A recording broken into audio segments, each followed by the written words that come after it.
ఉపాధి లేక ప్రాణాలు కోల్పోయిన నాగర్ కర్నూలు భూకొలతల నిపుణుడు బంగారయ్య బాధిత కుటుంబానికి 5 లక్షల పరిహారం ఇవ్వాలని ప్రభుత్వానికి విన్నవించుకున్నారు. వరంగల్ పోచం మైదానంలో రుద్రమదేవి సాక్షిగా పాలకులకు విన్నపం చేశారు. రాష్ట్ర వ్యాప్తంగా 6,500 మంది శిక్షణ పొందిన నిపుణుల దయనీయ స్థితి, కనీస వేతనంగా 30,000 రూపాయలు చెల్లించాలని కోరారు. భవిష్యత్తులో ఇలాంటి విషాదాలు జరగకుండా ఉద్యోగ భద్రత కల్పించాలని, మృతునికి నిండు గర్భిణీ అయిన భార్యకు అండగా ఉంటామని భరోసా ఇచ్చారు వరంగల్ జిల్లా సంఘం అధ్యక్షుడు Tevanuru Raju. Licence surveyor Bangarayya, licence surveyor Bangarayya, licence surveyor Bangarayya, licence surveyor Bangarayya. ప్రభుత్వం వెంటనే, ప్రభుత్వం వెంటనే, ప్రభుత్వం వెంటనే, ప్రభుత్వం వెంటనే లైసెన్స్ సర్వేల పరిష్కారాలు, లైసెన్స్ సర్వేల సమస్యలు, లైసెన్స్ సర్వేల సమస్యలు, లైసెన్స్ సర్వేల సమస్యలు, లైసెన్స్ సర్వేల సమస్యలు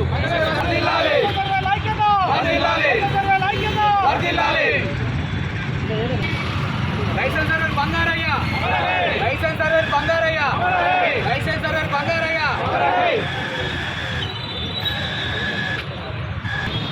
లైసెన్స్ సర్వేర్ లైక్యత, లైసెన్స్ సర్వేర్ లైక్యత, లైసెన్స్ సర్వేర్ లైక్యత.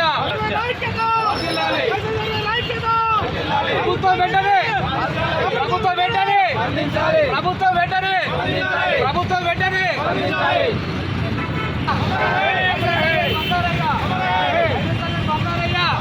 Licence surveyor Bangarayya, licence surveyor Bangarayya.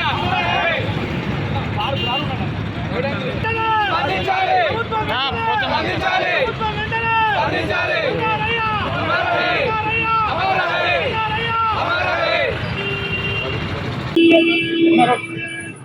ఈరోజు తెలంగాణ రాష్ట్ర వ్యాప్తంగా ఉన్న 6,500 సర్వేర్లకు ఒక బ్లాక్ డే. మా సాటి లైసెన్స్ సర్వేర్ అయిన నాగర్ కర్నూలు జిల్లా చెందినటువంటి బంగారయ్య గారు ఉపాధి లేక, సర్వే పనులు లేక, సరైన జీతభత్యాలు లేక గత 7 నెలలుగా కుటుంబాన్ని పోషించుకోలేక తీవ్రమైన మనవేంతో వారు నిన్న గుండెపోటుతో మరణించడం జరిగింది. ఇది మా అసోసియేషన్ కానీ రాష్ట్ర సర్వేల సంఘం కానీ తీరం లోటు. వారి కుటుంబాన్ని ప్రభుత్వం స్పందించాలి. గత 7 నెలలుగా ఎప్పుడైతే భూభార చట్టం ROR 2024 ప్రకారం తీసుకొచ్చిల్లో ఆ చట్ట ప్రకారం రైతుల సమస్యలు తీర్చడానికి ప్రభుత్వం ప్రక్షాళన తీసుకొచ్చిన ఈ చట్టంలో లైసెన్స్ సర్వేర్ల వెన్నెముక.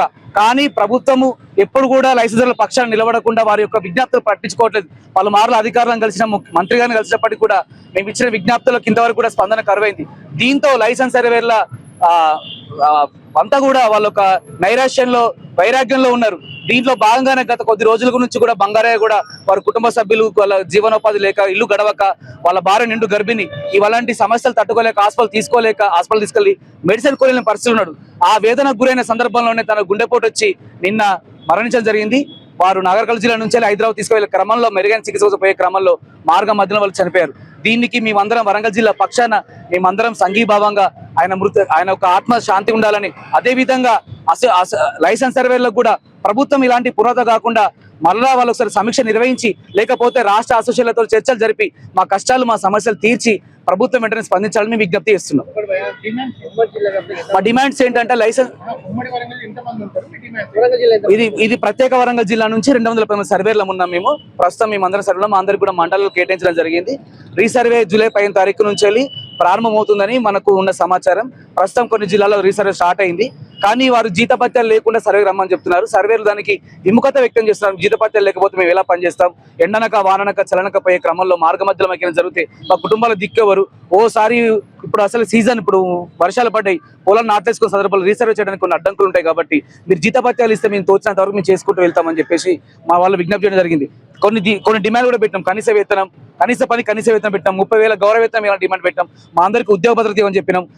భూ సమస్యలు పరిష్కరించే క్రమంలో అక్కడ రైతులతో కానీ చుట్టుపక్కల సమస్యలు వస్తాయి. కాబట్టి మాకు కొంచెం చట్ట ప్రకారం కూడా భద్రత ఆలోచన కూడా చేయాలని చెప్పిన ప్రభుత్వానికి మా యొక్క ఎజెండాలో మా యొక్క అసోసియేషన్ తరఫున వారి ముందు ఎన్నోసార్లు మేము వాళ్ళ విజ్ఞప్తి చేశాం. మమ్మల్ని రాష్ట్ర ప్రభుత్వం ట్రైనింగ్ తీసుకున్నారండి. గత మే నెల 2020 రోజున మమ్మల్ని తీసుకోవడం జరిగింది. ట్రైనింగ్ పూర్తి అయింది. ట్రైనింగ్ పూర్తయిన తర్వాత మాకు 60 రోజుల ట్రైనింగ్, 45 రోజుల అప్రెంటిస్షిప్ మండలం నుంచి ట్రైనింగ్ ఇచ్చిన తర్వాత మాకు మండలాలు కేటాయించారు. దాని తర్వాత నుంచి ఇంతవరకు ఉపాధి లేదు.